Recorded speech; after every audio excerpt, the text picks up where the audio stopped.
원래 제가 내 구주 예수님을 더 사랑하고 싶은데, 여러분, 예수님을 사랑해야 될 이유는 나를 구원해 주신 분이고, 나를 또 붙들어 주시는 분이고, 지켜 주시는 분이고, 또 원수가 손대지 못하도록 끝까지 내 인생에 나와 함께 하시는 분이 예수님이신데, 나를 어느 정도로 지킨다고 성경은 말씀하고 있습니까? 하나님이 여러분들을 어느 정도로 지킨다고 생각하십니까? 시편의 121편 4절에 보니까 같이 읽어보실까요? 어떻게 지키십니까? 시작. 이스라엘을 지키시는 자는 졸지도 아니하시고 주무시지도 아니하신다. 할렐루야. 하나님이 졸 수가 없는 거예요. 주무실 수가 없는 것은 전 세계 사람들이 기도를 하고 있으니까 그 기도를 응답해 주시기 위해서도 졸지 아니하시고 또 우리를 보호하고 지키시려고 안 주무시는 거예요. 또 우리가 자는 동안에 주무실 수도 있지만은 지구편 저 반대편의 성도들은 활동을 하고 있잖아요. 또 지구편 저 반대 사람이 잠을 자고 있을 때 또 우리는 깨어서 일을 하고 있잖아요. 그러니까 하나님은 주무실 수가 없는 거예요. 또 하나님은 안 주무셔도 피곤하지 않기 때문에 평생을 영원히 주무시지 않는 영원하신 분이시잖아요. 그래서 우리 하나님은 졸지도 않고 주무시지도 않고 우리를 지켜주신다니까요. 그러니까 우리가 자는 동안에도 우리 하나님은 깨어서 나를 지켜주시니 얼마나 감사합니까? 여기서 마리아가 깨달은 것 중에 하나는 이 땅에 우리를 위해서 내 구주 예수님을 보내주시는데 내 몸을 통해서 오시는구나. 성령께서 내 마음에 오셔서 내 안에 오셔서 나를 통해서 나의 태를 통해서 성령께서 이 땅에 구주를 보내주시는구나. 그래서 나를 구원할 수 있는 예수님이 나를 통해서 오시는구나 생각하니까 그가 예수님을 만나 기쁨으로 찬양을 고백할 수 있었던 것입니다. 우리를 죄에서 구원해 주실 분이 이 땅에 오신 것이 바로 예수님이시지 않습니까? 제가 오늘 세 가지 말씀을 드리려고 하는데요. 첫 번째 말씀은 비천함을 돌아보신 하나님을 찬양하는 마리아의 모습을 볼 수가 있지 않습니까? 여러분, 마리아의 찬양 내용 중에 비천한 여종을 돌아보셨다는 말씀 앞에 제가 끌리기 시작했습니다. 같이 한번 1장 47절을 읽어보겠습니다. 읽습니다. 시작. 내 마음이 내 하나님 구주를 기뻐하는 것은 그의 여종의 비천함을 돌보셨음이니라. 보라, 이제 후로는 만세의 날을 복이 있다 하신다. 여기서 제가 이 단어에게 제 마음을 정말 내가 이 단어 앞에 머리를 숙이고 싶었던 단어 중에 하나가 이 마리아가 비천한 몸인데 내 몸을 통해서 하나님이 일을 하신다고요. 그리고 오늘 내가 비천한 내 몸을 만세에 부러워하는 어머니가 되도록 나를 만드신다고요. 이 단어 앞에, 이 비천함이라는 단어 앞에 내 모습을 보는 것 같은 거예요. 제가 여러분 알다시피 비천한 사람이었잖아요. 그런데 하나님이 은혜를 많이 주셔서 존귀하게 주셨잖아요. 비천한 우리에게 주신 것이 뭐예요? 비천하도록 그름더미에 그냥 버려두지 아니하시고 귀족과 함께 앉힌다고 사무엘서에 말씀하신 것처럼 우리 모두가 비천한 사람들인데 우리 주님이 우리에게 찾아오셔서 큰 은혜를 주시지 않았습니까? 여러분, 오늘 우리에게 비천한 우리에게 어떤 은혜를 또 주셨습니까? 은혜와 긍휼을 베풀어 주셨다고 1장 50절에 말씀하고 있지 않습니까? 같이 한번 1장 50절을 또 읽도록 하겠습니다. 시작. 긍휼을 하심이 두려워하는 자에게 대대로 이루는도다. 이 지금 마리아는 두려워하고 있었습니다. 아이가 자기에게 임신되었다는 것에 대해서 두려워하고 있을 때에 어떤 말을 하고 있습니까? 긍휼하심이 두려워하는 자들에게 나에게뿐만 아니라 대대로 미친다고 말씀하고 있습니다. 오늘 초에 제가 여러분에게 드린 말씀이 무엇입니까? 두려워하지 말라는 말씀을 드렸습니다.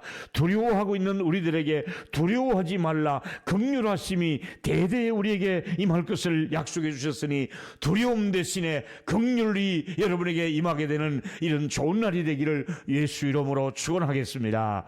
그렇습니다. 하나님께서는 미천한 우리에게 긍휼을 베풀어 주실 것을 약속하고 있지 않습니까? 얼마나 감사합니까? 하나님께서 미천한 우리들에게 긍휼을 베풀어 주신다고 하니 얼마나 우리가 위로가 되는 말씀이 되겠습니까? 그리고 하나님의 말씀은 능력 있는 말씀이라고 말씀하고 있지 않습니까? 누가복음 1장 37절에 의하면 대저 하나님의 모든 말씀은 능치 못함이 없으리라. 하나님의 말씀이 임하면 그 말씀 자체가 능치 못할 일이 뭐가 있겠느냐? 하나님이 말씀하시면 능치 못할 일이 뭐가 있겠느냐? 예수님이 말씀하시니 물이 변하여 포도주가 되고 죽은 나사로가 살아나고 풍랑이 잠잠해지지 않습니까? 말씀만 하시면 능함이 없으신 하나님, 능치 못할 일이 없으신 하나님의 손길이 말씀의 선포와 함께 나타나더라 이 말입니다. 하나님의 말씀이 금년에도 이 시대에도 믿는 자에게 구원을 주시는 하나님의 능력이 된다고 말씀하고 있지 않습니까? 로마서 1장 16절의 유명한 말씀을 우리가 또 한번 읽으며 어떤 능력인지 한번 보겠습니다. 읽습니다. 시작. 내가 복음을 부끄러워하지 않으노니 이 복음은 모든 믿는 자에게 구원을 주시는 하나님의 능력이 됨이니라. 먼저 유대인에게요 그리고 헬라인에게로다. 믿는 자에게는 하나님의 말씀이 무엇입니까? 능력입니다. 구원을 주시는 하나님의 능력입니다. 믿는 자들에게는 하나님의 말씀이 구원을 주시는 하나님의 능력입니다. 우리가 하나님의 말씀을 믿으면 구원을 받을 수 있는 그런 능력의 말씀을 우리에게 주셨다 이 말입니다. 여러분, 오늘 능력이라는 단어를 한번 생각해 보시기 바랍니다. 사람들은 코로나 앞에 무능력한 나라들이 되고 말았습니다. 무능력한 국가가 되고 말았습니다. 여러분, 미국이라고 하는 이 큰 나라, 세계의 강국이었던 이 나라들이 코로나 앞에는 무능력하게 무너지는 모습을 보았습니다. 유럽의 그 장대했던 나라들이 코로나 앞에는 무너지는 모습을 보았습니다. 대한민국, 일본 여지없이 무너지고 말았습니다. 세계 10위권 안에 들어갔지만은 코로나 앞에서는 무너지는 모습을 보면서 우리는 그동안의 나라들이 강했다고 생각했지만은 약한 모습을 우리가 보면서 우리는 무엇을 생각하고 있습니까? 무엇이 진정한 능력입니까? 하나님의 말씀이 우리나라에 우리를 지켜주시고 붙들어 주실 때 능력 있는 나라가 되고, 여호와의 말씀은 능치 못함이 없다 그랬으니까 복음이 바로 능력이 있다는 것을 믿기를 축원합니다. 그렇습니다. 능력은 주의 손에 있습니다. 능력은 우리를 구원해 주시는 능력이라고 말씀하고 있습니다. 하나님의 말씀이 능력으로 마리아에게 임했다고 말씀하고 있지 않습니까? 그래서 누가복음 1장 51절에 하나님을 어떻게 소개하고 있습니까? 힘 있는 팔을 우리에게 보여주고 있습니다. 그의 팔로 힘을 모이사. 그의 힘 있는 팔이 어떤 일을 하십니까? 마음의 생각이 교만한 자들을 흩으셨다. 하나님은 힘 있는 팔로 약한 사람은 붙들지만은 교만한 사람은 흩어버리고 하나님께서 내쳐버린다고 말씀하고 있습니다. 우리 하나님의 힘 있는 팔로 약한 저와 여러분은 붙들어 주시고 교만한 자를 내치시는 하나님의 힘 있는 팔이 저와 여러분에게, 우리 자녀들에게 하나님의 능력 있는 팔이 우리와 함께하는 또 한 해가 되기를 축복합니다. 그렇습니다. 우리를 부르시는 하나님이 어떤 분이십니까? 강하고 능력 있는 분이시고, 하나님은 또 어떤 분이십니까? 전능하신 하나님이시고 힘 있는 팔을 소유하고 계신 하나님께서 우리를 구원해 주시고 지켜주시고 긍휼을 베푸시고 은혜를 베푸신데 누구에게? 비천한 자들에게 이런 은혜를 주셨다고 말씀하고 있습니다. 저와 여러분의 존재는 모두가 비천한 분들이었습니다. 그런데 이 비천한 분들에게 하나님께서 은혜와 긍휼과 또 하나님께서 말할 수 없는 능력의 발로 붙드시면서 우리에게 은혜를 주셨으니, 우리 하나님, 우리도 마리아처럼 비천한 우리를 돌보신 것을 하나님께 찬양하며 감사하는 고백이 우리의 고백이 되기를 축복합니다.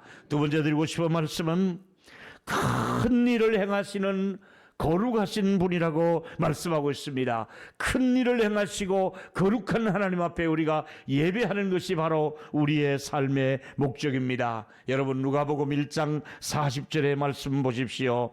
능하신 이가 큰 일을 내게 행하였으니 능력 있는 그 하나님께서 큰 일을 하셨는데 어떤 일을 하셨습니까? 그 이름이 거룩하신 분이 큰 구속의 역사를 이루기 위해서 예수 그리스도를 이 땅에 보내시는데 그 큰 일이 비천한 마리아의 몸을 통해서 하나님이 큰 역사를 이루려고 하나님이 임재하신 것이 바로 우리 하나님께서 오신 것을 말씀해 주고 있지 않습니까? 하나님은 어떤 분이십니까?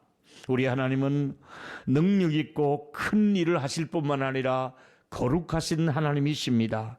거룩하신 하나님은 죄를 미워하시는 분이십니다. 그래서 그 죄를 다스려야만 됐습니다. 그 죄를 없애야만이 거룩성을 회복할 수가 있는데 죄를 짓도록 유혹하는 마귀, 에덴 동산에서 찾아가서 아담 하와를 죄를 짓도록 하고 다윗에게 찾아가서 죄를 짓도록 했던 악한 원수 마귀의 세력을 멸하려고 예수님을 이 땅에 마리아의 몸을 통해서 이 땅에 보내주셨다 이 말입니다. 그래서 찬양하는 것입니다. 여러분 한번 볼까요? 요한일서 3장 8절에 예수님이 오신 목적을 분명하게 우리에게 말씀하고 있습니다. 같이 읽습니다. 시작. 죄를 짓는 자마다 마귀에게 속했나니 마귀는 처음부터 범죄함이라. 하나님의 아들이 나타나신 것은 마귀의 일을 멸하려 하게 함이라. 하나님의 아들 예수가 이 땅에 온 목적은 마귀의 일을 멸하기 위해서였습니다. 저와 여러분, 우리 주변을 우리를 삼키려고 우리를 유혹하는 마귀의 세력이 원래도 예수의 이름으로 멸하게 되는 역사가 있기를 주의 이름으로 축원합니다.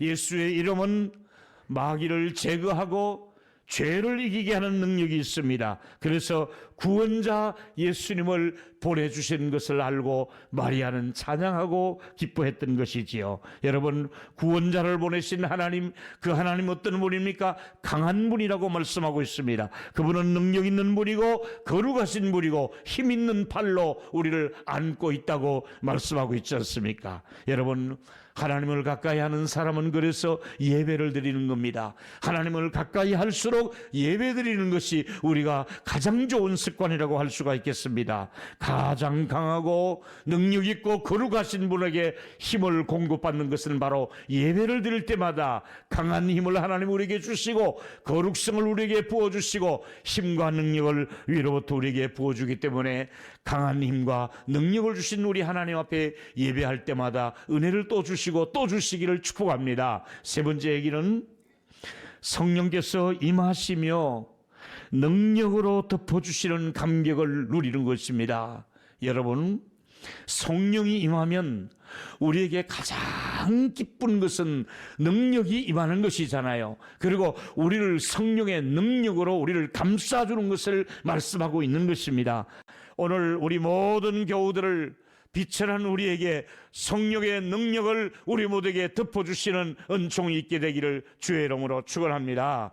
모든 것을 이해할 수 있도록 성령이 오셔서 나를 이해할 수 있도록, 왜 내 몸에 그리스도가 태어나야 되는지 이해할 수 있도록, 비천한 우리를 돌보시는 이유를 성령께서 알 수 있도록 내 몸을 덮어주셨다고 성경은 말씀하고 있지 않습니까? 여러분, 우리는 환경이 비천한 환경에서 살아왔고 또 가난하게 살아왔다 할지라도 성령의 위로만 함께 하시면 얼마든지 감당할 수 있는 줄로 믿습니다. 여러분, 성령님은 그 누구보다도 새 힘을 공급해 주시는 분이십니다. 하나님이 저와 여러분에게 은혜를 주셔서 성령으로 한 분 한 분 한 분 한 분을 오늘도 이불로 추위를 감싸주고 의복으로 여러분을 덮어주듯이 성령께서 한 분 한 분을 가정마다 우리 자녀들을 덮어주시는 은총이 있기를 예수의 이름으로 축원합니다. 여러분, 성령이 어떤 영입니까? 세상에서 할 수 없는 일을, 내가 할 수 없는 일을 성령이 할 수 있도록 해주시는 분이십니다. 보실까요? 스가랴서 4장 6절의 말씀을 또 받으십시오. 읽습니다. 그가 시작. 그가 내게 대답하여 이르되 여호와께서 스룹바벨에게 하신 말씀이 이러하니라. 만군의 여호와께서 말씀하시되 이는 힘으로 되지 아니하고 능으로 되지 아니하고 오직 나의 신으로 되리라. 스룹바벨 너의 힘으로 못한다. 우리 힘으로 할 수 있는 것이 얼마나 되겠습니까?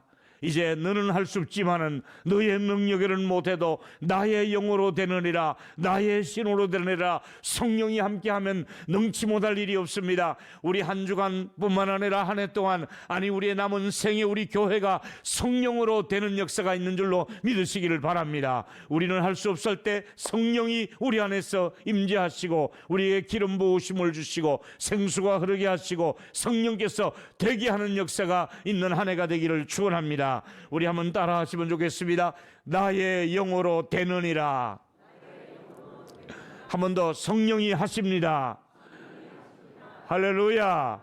성령이 하실 것을 기대하고 살아가자 이 말입니다. 나는 못해도 성령은 하신다. 내게 능력을 주신다. 마리아는 못해도 성령이 마리아의 몸을 통해서 그 일을 이루어 가셨다고 고백하고 있지 않습니까? 여러분, 마리아 자신이 이해할 수 있도록 성령께서 긍휼함을 입었다는 것을 깨닫고 있습니다. 아, 비천한 저에게 하나님의 긍휼의 옷을 입혀주셨구나. 마리아가 깨달은 것입니다. 원래도 제 마음속에 진심으로 바라는 것은 언제나 제 목회에 빼놓을 수 없는 것이 은혜와 긍휼 아닙니까? 여러분이 기도하실 때마다 반드시 들어가야 될 중요한 핵심적인 사모하는 기도의 내용 중 하나가, 개인적으로 하든 공적인 기도를 하시든지 간에 하나님 우리에게 은혜와 긍휼을 베풀어 주시옵소서. 자녀들을 위해서 기도할 때마다 은혜와 긍휼을 우리 아이들에게 베풀어 주시옵소서. 이 나라를 위해서 기도할 때마다 이 나라의 은혜와 긍휼이 임해서 이 정치인들이 정치를 잘해서가 아니라 하나님의 은혜와 긍휼이 있어야만이 이 나라가 존재하고 더 좋은 나라가 될 수 있는 줄로 믿기를 바랍니다. 또 하나 더 기도하실 것은 성령께서 우리를 덮어주시도록 하라 이 말입니다. 오늘부터 저는 이 단어를 또 붙들기 시작했습니다. 이 단어를 붙들고 묵상하겠습니다. 여러분도 붙들어야 될 단어가 이겁니다. 저를 한번 따라했으면 좋겠습니다. 성령님, 나를 덮어주시옵소서. 그렇습니다. 성령이 여러분의 영혼을 감싸주시고 우리 자녀들을 덮어주시고 우리 교회를 덮어주시고 성령께서 우리가 추울 때 따뜻한 이불을 덮듯이 우리를 보호의 옷을 입혀주시고 지켜주시면서 성령께서 한 분 한 분을 덮어주시는 은혜가 있기를 예수 이름으로 축원합니다. 성령이 덮어주셔야 됩니다. 여러분, 은혜는 뭐냐 하면 이 사랑과 호의를 받을 자격도 없지만은 거저 주시는 것을 은혜라고 얘기합니다. 은혜가 뭐냐고요? 받을 자격도 없는데 거저 주시는 것이 은혜라고 말씀을 드렸습니다. 그럼 긍휼이 뭡니까? 긍휼은 비천하고 곤고한 사람들에게 더 많은 사랑을 통해서 살펴주신다는 뜻입니다. 하나님께서 긍휼이 무엇이냐고요? 우리가 정말 시달리고 고통스럽게 살고 있는 우리에게 하나님은 긍휼을 통해서 우리를 살펴주신다는 내용으로 말씀하고 있습니다. 예를 들면 이집트에 노예 생활하고 있었던 사람들을 하나님이 보고 계시다가 그리고 그들의 모든 것을 듣고 계시고 그리고 그들을 구원해 주는 사건을 우리가 보면서 이걸 바로 긍휼이라고 얘기합니다. 누구에게 긍휼을 베풀었습니까? 이집트에서 400년 이상을 노예 생활하는 사람들을 하나님은 긍휼을 베풀어 주셨습니다. 하나님은 우리의 형편을 보고 계십니다. 뿐만 아니라 하나님께서는 듣고 계신다고 말씀하고 있습니다. 알고 계신다는 말씀도 있습니다. 여러분들은 여러분의 형편과 고통을 하나님 모른다고 생각합니까? 알고 있습니다. 듣고 있습니다. 보고 있습니다. 여러분 개인적인 한 분 한 분의 어려움과 여건과 상황을 다 보고 있고 듣고 있고 그 모든 상황을 알고 구원해 주시는 하나님이십니다. 여러분이 겪는 외로움과 고통을 모를 리가 없습니다. 여러분들이 경제적인 어려움 당하는 거 다 알고 계십니다. 뿐만 아니라 여러분들이 몸이 아픈 것도 다 알고 있습니다. 진통제를 자주 먹는 것도 다 알고 있습니다. 다리 아픈 것도 알고 계시고 소화 못 시키는 것도 알고 계시고 잠을 잘 이루지 못하는 것도 알고 있습니다. 여러분 자녀들의 어려운 안타까운 문제도 다 알고 있습니다. 우리 하나님이 보고 있습니다. 듣고 있습니다. 그 하나님께서 알고 보고 듣고 그걸로 끝내는 것이 아니라 긍휼을 베풀어 주시는 것입니다. 행동을 하시는 것입니다. 돌보아 주시는 것입니다. 다 알고 계시는 우리 하나님께서, 듣고 보고 계시는 하나님께서 우리 모든 교우들에게, 또 방송으로 이 설교를 듣고 있는 모든 분들을 우리 하나님이 긍휼로 덮어주시기를 주의 이름으로 축원합니다. 그렇습니다. 사랑하는 여러분, 여러분에게만 이 긍휼이 임하는 것이 아니라 이 긍휼을 위해서 간구하는 모든 전 세계 사람들에게 하나님은 모자람이 없는 긍휼을 베풀어 주시는 분이십니다. 여러분, 원래 우리가 진짜 필요한 것이 무엇입니까? 정말 여러분에게 원래도 필요한 것이 무엇입니까? 은혜와 긍휼입니다. 뿐만 아니라 또 필요한 것이 있다면 성령께서 여러분을 덮어주셔야 됩니다. 성령께서 허물을 덮어주시고, 성령께서 위로해 주시고, 성령께서 떨고 있는 우리에게 찾아오셔서 따뜻하게 위로해 주시면서, 두려워하는 자들에게 평안함을 주시면서, 우리 모든 동일교회 교우 여러분들을 성령께서 오셔서 위로해 주시며 덮어주시는 한없는 은혜를 우리 모두가 이제 새해 첫부터 받아 누리시게 되기를 축원합니다. 오늘 누가복음 1장 54절의 말씀, 그 종 이스라엘을 도우사 긍휼히 여기시고 기억하시되 하는 말씀이 있습니다. 하나님이 어떤 분이십니까? 긍휼히 여기시고 기억하고 있습니다. 뭘 기억할까요? 아, 내가 도와줘야겠구나. 내가 저 어려운 문제를 외면할 수가 없구나. 내가 저 억울한 문제를, 저 외로워하는 저를, 저 아파하는 저를, 저 자식 때문에 저렇게 몸부림치는 저를 내가 그냥 놔둘 수 없구나. 내가 기억한다. 내가 기억한다. 내가 은혜를 베풀기 위해서 기억을 하고 있다. 긍휼을 베풀기 위해서 기억을 하고 있다. 우리 하나님이 우리 모두를 기억해 주시는 은총이 있게 되기를 예수 이름으로 다시 축원합니다. 여러분, 마리아만 긍휼을 입은 것이 아닙니다. 알고 보면 이미 우리가 긍휼을 입었던 사람들입니다. 마리아에게만 성령이 임하는 것이 아니라 우리에게도 이미 내 안에 성령이 오셔서 예수를 나의 주라고 고백할 수 있는 것은 성령으로 하지 아니하고는 주라고 고백할 수 없다 그랬으니 이미 성령께서 여러분 안에 내주하고 계신다는 것도 믿기를 바랍니다. 마리아에게도 우리에게 필요한 것이 무엇입니까? 은혜와 긍휼입니다. 마리아에게 성령으로 덮어주신 것처럼 우리도 올 한 해를 성령으로 덮어주시기를 바라고, 오늘 메시지의 중요한 부분이 바로 이겁니다. 비천한 우리에게 절대적으로 필요했던 모든 것들을 제공하지 않습니까? 비천한 자를 돌아보시며 긍휼을 베풀어 주시며 은혜를 베풀어 주시며 성령으로 덮어주시며 큰 일을 능력으로 행하시는 그 하나님의 모습을 보면서 저와 여러분, 비천한 저와 여러분에게 올 한 해도 우리 자녀들에게까지, 우리 교회와 우리 민족에게 성령께서 비천한 우리 민족을 돌보시는 은혜가 있기를 축원합니다. 결론은 이렇습니다. 왜 내 구주 예수를 더욱 사랑해야 될까요? 제가 세 가지로 요점을 정리했습니다. 첫째는 비천한 우리를 돌아보시는 분이기 때문에 그분을 더욱 사랑해야 됩니다. 우리 한번 고백하십시다.